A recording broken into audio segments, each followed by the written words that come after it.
Hello friends, तो कैसे हैं आप सब। मैं आपका स्वागत करता हूं अपने यूट्यूब चैनल इंदौर की पाठशाला पर।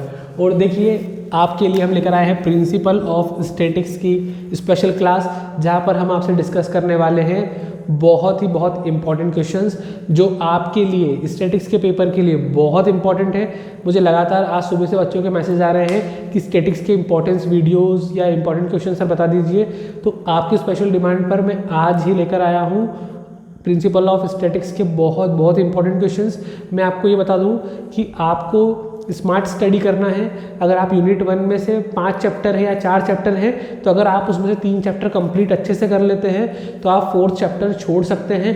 देखिए, स्टैटिक्स में क्या होगा, न्यूमेरिकल के और में थ्योरी आएगी या न्यूमेरिकल के और में न्यूमेरिकल भी आ सकते हैं, तो आपको कुछ न्यूमेरिकल भी करना है। लेकिन अभी टाइम कम है, इस वजह से मैं न्यूमेरिकल की वीडियो आज नहीं अपलोड कर पाऊंगा फ्रेंड, उसके लिए सॉरी। क्योंकि कल ही बीकॉम फाइनल ईयर वालों का बेसिक ऑफ कंप्यूटर आईटी का पेपर है, तो इसलिए आज मैं आपके लिए थ्योरी के कंप्लीट क्वेश्चंस लेकर आया हूँ। आपको उन सारे क्वेश्चंस को करना है। क्या करना है, आपको क्वेश्चंस लेना है, उनके शॉर्ट्स नोट्स आपको अपनी कॉपी में लिखना है। पॉइंट को आप पहले लिख लीजिए, पॉइंट को अच्छे से याद कर लीजिए। और जो भी जहाँ पर मैंने बोला क्वेश्चन में मेथड आने वाली है या कोई इंपॉर्टेंट क्वेश्चंस के इंपॉर्टेंस पूछे हैं, डिसएडवांटेज पूछे हैं, तो आप उनके पॉइंट्स को लिखकर अच्छे से कॉपी में रखिए, लर्न कीजिए। क्योंकि आप जब पेपर देने जाएंगे तो वही कॉपी के नोट्स आपको पढ़ के जाना है। देखिए, आपका खुद का लिखा हुआ आपको एग्ज़ाम में याद रहेगा, बुक से पढ़ा एग्ज़ाम में नहीं याद रहेगा। तो प्लीज़ उसको कॉपी में नोट कर ले अच्छे से। सारे फार्मूले जहाँ मेथड पूछिए, अगर मेथड के साथ फार्मूले हैं तो आप फार्मूले को नोट कीजिए, 2-4 बार 5 बार फार्मूले को लिख लीजिए मेथड के नाम के साथ। तो उसी फार्मूले से आप ऑटोमेटिक डेफिनेशन बना सकते हैं। उसका एक छोटा सा एग्जांपल देता हूँ। हमने पढ़ा है मेजर ऑफ सेंटर टेंडेंसी। आप बोलोगे ये क्या होता है भाई, नाम ही नहीं सुना। मेजर ऑफ सेंटर टेंडेंसी के अंदर आता है mean median mode. Mean median mode, ठीक है, ये तो पढ़ा है ना। अरे हाँ सर, ये तो पढ़ा है, नाम नहीं पता था। इन्हीं को मेजर्स ऑफ सेंटर टेंडेंसी भी कहते हैं। एवरेज निकालने के लिए, स्टैटिकल एवरेज निकालने के लिए हम इनका यूज़ करते हैं। अब मीन का फॉर्मूला आप सबने ये पढ़ा होगा, submission of F I x I upon में सबमिशन ऑफ एफ आई। जी हाँ, मीडियन का फॉर्मूला आपने पढ़ा है सबने। मीडियन होता है फ्रेंड एल प्लस एन अपॉन में 2 माइनस सी एफ अपॉन में एफ इंटू में एच। मोड निकालने का फॉर्मूला हमने पढ़ा है L plus F1 minus F0 upon में 2 F1 minus F0 minus F2 और इंटू में H। थोड़ा याद आ रहा है, धुंधला सा 10th में पढ़ा था मीन मीडियन मोड। यही आपको मेजर ऑफ सेंटर टेंडेंसी में पूछेंगे।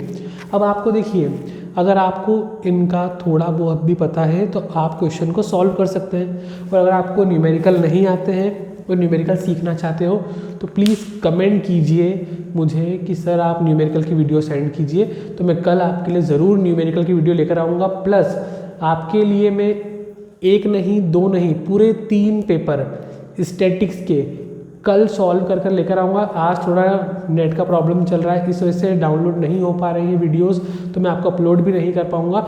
जैसे ही मेरे पास मैं वीडियो अपलोड कर पाऊँगा या सर्वर ठीक चलेगा तो आपके लिए 3 स्टैटिक्स के पेपर मैं अपलोड कर दूँगा कल तक, एक चीज़ समझा के, ताकि आपको ये पता पड़ जाए कि कहाँ पर आपको थ्योरी याद करना है, किस चैप्टर में से न्यूमेरिकल करना है। और उन न्यूमेरिकल को मैं पूरा सॉल्व भी करवा दूंगा। Measure of centre tendency mean median mode में से एक क्वेश्चन आपको आएगा। इसके अलावा आपको कोरिलेशन,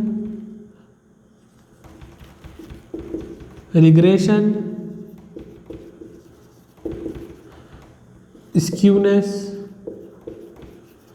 इनके क्वेश्चन भी पेपर में आएंगे। कोरिलेशन, रिग्रेशन और स्क्यूनेस के, तो ये भी आपको ध्यान से रखना है। और एक क्वेश्चन आता है इंडेक्स नंबर, ठीक है। थ्योरेटिकल पोर्शन में आपको कुछ क्वेश्चन बता रहा हूँ जो थ्योरी की करना ही करना है। स्टैटिक्स की डेफिनेशन, स्टैटिक्स के इंपॉर्टेंस, एडवांटेज, डाटा क्या होता है, डाटा कैसे कलेक्ट करते हैं, कलेक्शन की मेथड, स्टैटिकल इन्वेस्टिगेशन क्या होता है, प्राइमरी डाटा सेकेंडरी डाटा क्या होता है। तो आपको जो मैं क्वेश्चन बता रहा हूँ ये आपको करना ही है। इंडेक्स नंबर के इंपॉर्टेंस, इसके यूजेस, लिमिटेशंस, स्क्यूनेस की मीनिंग, इसके इंपॉर्टेंस, कोरिलेशन रिग्रेशन की मेथड्स, है ना, इनकी डेफिनेशंस क्या होती है, what do you mean by correlation regression, measure tendency क्या होता है। तो ये सारे क्वेश्चंस आपको पढ़ना है। थ्योरिटी कि जो क्वेश्चन मैं आपको भी दिखाने वाला हूँ उसको अच्छे से देखिए, कॉपी में नोट कीजिए, इन सारे क्वेश्चंस करना है और इनके न्यूमेरिकल भी करना है। और वो न्यूमेरिकल मैं करना सिखाऊंगा आपको कल के वीडियो में, अगर आप मुझे कमेंट करते हैं तो। अभी आपके लिए सिर्फ सारे थ्योरी क्वेश्चंस हैं। जो स्टूडेंट सिर्फ थ्योरी पे बेस होकर जाना चाहते हैं वो इन क्वेश्चंस को आज ही कंप्लीट कर ले। लेकिन फिर भी मैं सब स्टूडेंट को एक ही एडवाइस दूंगा कि थ्योरी ठीक है पर एक दो क्वेश्चन न्यूमेरिकल के भी अच्छे से करके जाओ, क्योंकि स्टैटिक्स का पेपर है। अगर न्यूमेरिकल के और में न्यूमेरिकल आया तो फिर आपको छोड़ के आना पड़ेगा। लेकिन आपको थोड़ा बहुत भी फार्मूला पता है, एटलीस्ट कौन सा टेबल बनाना है, कहाँ पे फार्मूला इम्प्लीमेंट करना है, तो आपके लिए आसान हो जाएगा। और दोस्त, सबसे पहले अगर आपने अभी तक लाइक नहीं किया हो प्लीज़ लाइक करो, अपने फ्रेंड्स में शेयर कर दो और सब्सक्राइब करो आपका अपना यूट्यूब चैनल इंदौर की पाठशाला। देखो हम सब इंदौरी हैं और आपका फ़र्ज़ बनता है कि सब इंदौर वाले सपोर्ट करें, तो ज़्यादा से ज़्यादा लोग मुझे सब्सक्राइब करें, लाइक करें, अपने ग्रुप्स में शेयर करें, तो आपकी स्पेशल है। ये देखिए DAVV के कुछ इंपॉर्टेंट क्वेश्चन जो आपके पेपर में आने वाले हैं, आइए देखते हैं। हेलो फ्रेंड्स, तो देखो अभी मैं आपके, हो सकता है कि पेपर अपलोड ना कर पाऊँ, यूट्यूब पे थोड़ा प्रॉब्लम चल रहा है और एक्चुअली सर्वर भी डाउन चल रहा है, तो वीडियो अपलोड नहीं हो पा रही है। तो इसकी वजह से मैं अभी आपको कुछ इंपॉर्टेंट क्वेश्चन दे रहा हूँ जो आपको करना है। देखिए पहला क्वेश्चन है, what do you mean by statics and discuss the nature of statics. First unit में से आपको ये क्वेश्चन ज़रूर करके जाना है कि स्टैटिक्स क्या है और स्टैटिक्स का नेचर क्या है। देखिए ये क्वेश्चन अगर आप करते हो तो इसके साथ साथ में आपके नेचर जब आप करते हो तो इंपॉर्टेंस भी, कैरेक्टरिस्टिक भी कवर हो जाते हैं। तो ये क्वेश्चन ज़रूर करना है आपको। या फिर आप अगर फर्स्ट क्वेश्चन ना करें तो क्वेश्चन थर्ड करके जा सकते हैं, what do you mean by statistics, discuss the importance और लिमिटेशन। देखो ये आप क्वेश्चन अगर कर लोगे तो फर्स्ट क्वेश्चन भी इसमें कवर हो जाएगा। तो अगर आप फर्स्ट क्वेश्चन नहीं करना चाहते तो आप ये क्वेश्चन कर लो, what do you mean by statistics, discuss the importance और स्टैटिक्स विथ इट्स लिमिटेशन। देखो स्टैटिक्स क्या होता है, नॉर्मली डाटा को टेबुलर फॉर्म में या सुटेबल फॉर्म में अरेंज कर लेना, न्यूमेरिकल टर्म में किसी भी डाटा को ले लेना स्टैटिक्स होता है। इसके इंपॉर्टेंस क्या होते हैं कि हमें कंपैरिजन करने में आसानी होती है, हमें डाटा को समझने में आसानी होती है, कैलकुलेशन करने में आसानी होती है ना, जो अदर पर्सन्स होते हैं उनको भी अंडरस्टैंड करने में आसानी होती है। तो ये अपने उसके इंपॉर्टेंस। और लिमिटेशन क्या है कि स्टैटिक्स में जो डाटा होता है फेक हो सकता है, आर्टिफिशियल हो सकता है, लोग जो है उस डाटा पे ट्रस्ट नहीं कर पाते हैं, कई बार डाटा को समझने में किसी किसी को परेशानी हो सकती है। तो अगर ये क्वेश्चन कर लोगे तो आपका ये फर्स्ट चैप्टर कंप्लीट हो जाएगा। सेकंड क्वेश्चन जो आपको एग्जाम में पूछ सकते हैं वो ये, what is the statical investigation, describe the main stages of statical inquiries. ये क्वेश्चन ज़रूर पढ़ के जाना, बस एक ही क्वेश्चन करना है इस चैप्टर में से। चैप्टर 3 में क्वेश्चन आपको ये करना है, व्हाट इज़ डाटा और डिफरेंस बिटवीन प्राइमरी डाटा और सेकेंडरी डाटा। देखो डाटा क्या होता है और प्राइमरी डाटा और सेकेंडरी डाटा क्या होता है। देखो प्राइमरी मतलब जब आप खुद जाते हैं, खुद सर्वे करते हैं और खुद डाटा कलेक्ट करके लाते हैं तो उसको प्राइमरी डाटा बोलते हैं। वो जब डाटा आपने इंटरनेट से निकाला है, पेपर के थ्रू, या कोई ऑलरेडी कहीं पब्लिश हो चुका है, वो डाटा आपने कहीं से रिकवर किया है और फिर आप लिख रहे हैं, तो सेकेंडरी डाटा होता है। ठीक है, सिंपल भाषा में बोलूँ तो खुद कलेक्ट करने जाओ, खुद इन्वेस्टिगेशन करो, सारा काम खुद से करो, प्राइमरी डाटा। सेकेंड डाटा अपन ने गूगल पर सर्च करा, इंटरनेट पर सर्च करा और लिख दिया देख के, वो सेकेंडरी डाटा। इसके बाद हमारे पास अगला क्वेश्चन है, distinguish between census and sample method of statistical investigation. देखो जब आप इन्वेस्टिगेशन करने जाते हो ना तो एक होती है सेंसस मेथड, एक होती है सैम्पल मेथड। तो उन दोनों के बारे में थोड़ा पढ़ के जाना आप कि सेंसस मेथड क्या होती है और सैम्पल मेथड क्या होती है। इनको आपको ज़रूरी नहीं है डिफरेंस में पूछे, या आपसे ब्रीफ क्वेश्चन में पूछ सकते हैं कि आपको एक छोटा सा क्वेश्चन दिया, उसमें पार्ट ए और पार्ट बी दिया है कि डिस्क्राइब इन ब्रीफ, तो इन दोनों को आपको एक्सप्लेन करने के लिए आ सकता है। देन एक और important question, what is questionnaire, what are the essential of good questionnaire. Questionnaire क्या होता है और एक अच्छे क्वेश्चनियर की क्वालिटी बताना है। देखो क्वेश्चनियर क्या होता है कि कहीं आप देखते हैं कि आपके घर पे अगर कोई सर्वे करने आता है तो पूरी लिस्ट लेकर आता है, उसमें 4 ऑप्शन होते हैं कि भाई आपके घर में टीवी है, हाँ है, फ्रिज है, हाँ है, आपके घर में कितने लोग हैं, कितने परिवार में कितने मेंबर्स हैं, आप कौन सा न्यूज़पेपर यूज़ करते हैं, आप क्या करते हैं क्या नहीं करते, ऐसी पूरी लिस्ट आपके सामने आती है। तो वही होता है क्वेश्चनियर, उसके फीचर्स बताना है, बहुत आसान है। इसके बाद क्वेश्चन है describe various method of measuring centre tendency and point out usefulness of each method. Measures of centre tendency क्या होता है? देखिए आपने पढ़ा है, ये पहले भी 10th में भी पढ़ा है, मीन, मीडियन और मोड, माध्य मध्य का बहुलक निकालने के लिए। मीन क्या होता है? किसी भी चीज़ का नंबर का एवरेज निकालने के लिए काम आता है। मीडियन क्या होता है? सेंटर वैल्यू फाइंड करने के लिए काम आता है। और मोड क्या होता है? हाईएस्ट फ्रिक्वेंसी होता है। इसका न्यूमेरिकल भी एग्जाम में आया तो आप आसानी से कर सकते हो, तो इसलिए बोलूँगा कि आप 10th में ऑलरेडी किया है। हाँ, मान रहा हूँ आपकी बात कि आपने 10th के बाद 11 12 में आपका मैथ्स नहीं रहा होगा। जिनका मैथ्स है उनको कोई दिक्कत नहीं, पर नहीं रहा होगा या प्रॉब्लम आएगी तो एक बार अगर आप क्वेश्चन देखोगे तो आपको आसानी से हो जाएगा। फिर भी अगर न्यूमेरिकल में कोई प्रॉब्लम आती है तो आप मुझे कमेंट में बताइए, मैं आपको ज़रूर कवर कराऊंगा। प्लीज़ आप कमेंट बॉक्स में लिख दीजिएगा कि सर प्लीज़ न्यूमेरिकल सॉल्व करवा दीजिए, तो मैं आपको बिल्कुल करवा दूंगा। और आपसे बस इतनी रिक्वेस्ट है कि वीडियो को ज़्यादा से ज़्यादा शेयर कीजिए, सब्सक्राइब करवाइए। आप जिस भी कॉलेज में पढ़ते हैं, देखिए आपका अपना यूट्यूब चैनल है इंदौर की पाठशाला, तो सब इंदौर वासियों से रिक्वेस्ट है कि प्लीज़ ज़्यादा से ज़्यादा शेयर करो, सब्सक्राइब करो और अपने इंदौर की पावर को दिखाओ दोस्तों। इसमें एक शॉर्ट क्वेश्चन भी आ सकता है, देखो बहुत आसान क्वेश्चन है। Essentials of the good average, एक अच्छे एवरेज की क्या असेंशियल मतलब क्वालिटी है? देखो अच्छा एवरेज इजी होना चाहिए, मेथड उसकी आसान होना चाहिए, समझने योग्य होना चाहिए, कैलकुलेशन भी इजी होना चाहिए, सिंपल है। देखिए हम यूनिट 3 पर आ गए, इसमें बहुत आसान है। What is mean by dispersion, ये आपको ज़रूर करना है। और डिस्पर्जन को मेज़र करने की कौन कौन सी मेथड होती है, ये बहुत बहुत इम्पॉर्टेंट है। ये क्वेश्चन पेपर में आपको आएगा और इसके और में इसका न्यूमेरिकल आएगा, तो मैं आपको इसका न्यूमेरिकल ज़रूर करवा दूंगा।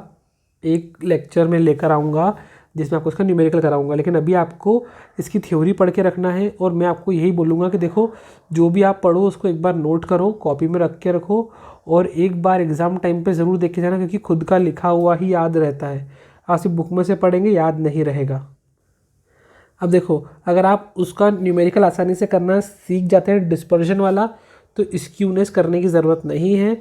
लेकिन अगर आपको डिस्पर्जन का न्यूमेरिकल नहीं बनते हैं आपसे किसी रीज़न से, या डिस्पर्जन वाला क्वेश्चन आप अटेम्प्ट नहीं कर पा रहे हैं, तो स्क्यूनेस की थ्योरी ज़रूर करके जाना कि स्क्यूनेस क्या होता है, डिस्पर्जन से अलग कैसे है और स्क्यूनेस निकालने की मेथड क्या होती है। देखो इसमें कुछ फार्मूलेज हैं, अगर ज़्यादा कुछ नहीं हो तो आप सिर्फ मेथड का नाम याद रखो, फार्मूला याद करो, नाम फार्मूला।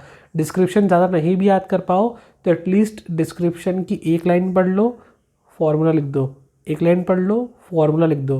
और फार्मूले को ही आप डिस्क्रिप्शन बनाकर भी लिख सकते हो कि if we divided this number by this तो वी गेट दिस नंबर। तो यही फार्मूले को आपने स्टेटमेंट बनाकर लिख दिया तो ये आपका एक स्टेटमेंट कवर हो जाएगा। मतलब जो फार्मूला आप लिखोगे उसी को स्टेटमेंट में लिख दो तो पॉइंट बन जाएगा। ठीक। Another important question, what is mean by correlation. देखो वीडियो थोड़ी सी ब्लर है, आप क्वालिटी इंप्रूव कर सकते हैं आपके फ़ोन की। What is mean by correlation, correlation क्या होता है? Give general rule for interpreting it's coefficient, और उसके कोफिशिएंट को कैसे निकाला जाता है। ये क्वेश्चन भी आएगा पर मोस्टली इसका न्यूमेरिकल आएगा आपको, और न्यूमेरिकल मैं आपको नेक्स्ट वीडियो में करवा दूंगा। आप इसको एक बार कोरिलेशन की डेफिनेशन और इसके रूल को एक बार पढ़ लेना। कोरिलेशन के बाद ही आपको क्वेश्चन मिलेगा रिग्रेशन का और इसके इंपॉर्टेंस का। देखिए अगर कोरिलेशन आपको आ गया तो रिग्रेशन भी आ गया, दोनों साथ साथ में, इन दोनों के न्यूमेरिकल भी आसानी से आप कर सकते हो। तो कोरिलेशन का रिग्रेशन क्या है, इसके इंपॉर्टेंस करना है। इंपॉर्टेंस को ही हम यूटिलिटी कहते हैं। आप इतना ध्यान रखो, जहाँ रिग्रेशन वर्ड दिख गया आपको ये आंसर लिख कर आना है। ये हमारे सामने लास्ट यूनिट है, आपको इंडेक्स नंबर के बारे में बताना है, तो ज़रूर पढ़ना इंडेक्स नंबर क्या होता है, इंडेक्स नंबर की यूटिलिटी, इसी को इसकी इंपॉर्टेंस कहते हैं, ये इसके यूजेस भी हैं, ध्यान रखना। यह index number is an economic barometer क्यों है, एक्सप्लेन करना है। बात एक ही क्वेश्चन में जहां आपको इंडेक्स नंबर दिख गया, उसका यूटिलिटी पूछा हो, उसका इंपॉर्टेंट पूछा हो, आपको यही आंसर लिख कर आना है। देखो थोड़ा दिमाग आपको भी लगाना है, आप ऑलरेडी कॉलेज में हो, सेकेंड ईयर के स्टूडेंट हो, तो ये आपको पता है कि एक्सप्लेन कैसे करना है। और वैसे भी अपन तो इंदौर के लोग हैं भाई, पहले ही एक्सपर्ट है ना। और जो भी अपन सोच लेते हो लिख के आते हैं। जब बोर्ड एग्ज़ाम अपन ने पास कर ली तो फिर ये तो बहुत अपने लिए आसान बात है, क्यों भी आओ, सही है ना। तो सुबह सुबह पोहे का नाश्ता करना, चाय पीना, पेपर देने चले जाना, फेमस पोहे, है ना। पेपर अच्छे जाएगा, टेंशन नहीं तो एक कट चाय पी, टेंशन फ्री। तो ये है आपके लिए इम्पोर्टेंट क्वेश्चन। जो थ्योरी के आपको याद करना है, आप अभी टाइम लेकर इसको याद कर लीजिए। अभी पता नहीं यूट्यूब पे थोड़ी प्रॉब्लम आ रही है, तो मैं पेपर का वीडियो जो है आपको कल अपलोड कर दूंगा, जिसमें मैं आपको 3 ऐसे पेपर कराऊंगा डिफरेंट, जिससे आपको न्यूमेरिकल करना आसानी से आ जाएंगे। और उसी के न्यूमेरिकल की मैं आपको कल अपने बोर्ड पर विद सॉल्यूशन समझा दूंगा। अभी आप ये थ्योरी के जो मैंने क्वेश्चन बताए हैं इंपॉर्टेंट, आप इन्हीं क्वेश्चंस को अच्छे से कर लीजिए, क्योंकि ये एग्ज़ाम के लिए बहुत इंपॉर्टेंट है। ठीक है फ्रेंड, तो मैं मिलता हूँ आपसे अपनी अगली वीडियो में बहुत जल्द, और आप इसकी तैयारी कीजिए। मैं इस बात के लिए श्योर हूँ कि ये आपके लिए बहुत हेल्पफुल होगी, और इन्हीं में से आपके एग्ज़ाम में क्वेश्चन आएंगे। तो अगर थोड़ा ट्रस्ट कीजिए, पढ़ना शुरू कीजिए, आपको कोई भटकने की ज़रूरत नहीं है, जब तक हम आपके साथ हैं। आप बस प्रिपरेशन कीजिए, जो मैंने क्वेश्चन इंपॉर्टेंट दिए हैं यही आएंगे। इसके पहले के पेपर में प्रॉब्लम थी कि मेरे पास कॉस्ट के और जो हमारा एक और पेपर हुआ था उसके मेरे पास बुक्स नहीं थे, अवेलेबल नहीं थे। ये मैंने अभी स्टडी कर लिए हैं क्वेश्चंस, तो प्लीज़ ट्रस्ट करें। जो मुझसे ऑलरेडी पहले पढ़ चुके हैं उन्हें तो पता है, पर जो फर्स्ट टाइम भी पढ़ रहे हैं वो इन क्वेश्चंस को अच्छे से याद करके जाएं, बिल्कुल पेपर बहुत अच्छा जाएगा। ठीक है, न्यूमेरिकल की वीडियो कल ज़रूर देखना। ईमानदारी से इंदौर की शान बचाओ। चैनल को सब्सक्राइब करो, लाइक करो, शेयर करो, और आपका अपना चैनल है दोस्त। मिलते हैं अगली वीडियो में। Good bye.